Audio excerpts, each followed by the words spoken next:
Yeah, we're out here today. We're going to shoot this Springfield 1873 called the Trapdoor 4570, military issue. Hadn't shot it in going on about 20 years, and been in the family of my uncles and passed down to my dad, and there I've got it now. We hadn't shot it in a while, so we're gonna get out today and shoot it 2 or 3 times. We don't shoot it that much. 127-year-old and still fires, still operates just like it came out of the factory. So we'll try it out with some ear protection.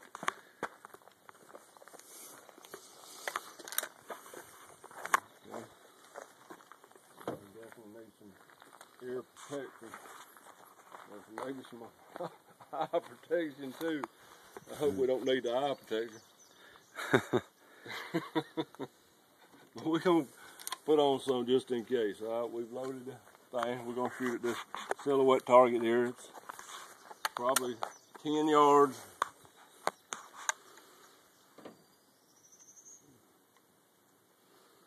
We're just pretty well going to aim for the center of it. That would have been a dead... Dang, right in the center. Good shot. That would have been a dead something, wouldn't it? Yes, sir. It's a pretty good shot. First time in 20 years. And when you do this, the shell will just pop right out. Boom! Just like that. 127 years later, the shell still pops out of the gun, just like it's made to. That's awesome. But yeah, Custer's, they were armed with these. They had the carbines. They were cavalry, and this here is the longer length, full length Springfield 1873, and it seems to still be firing well.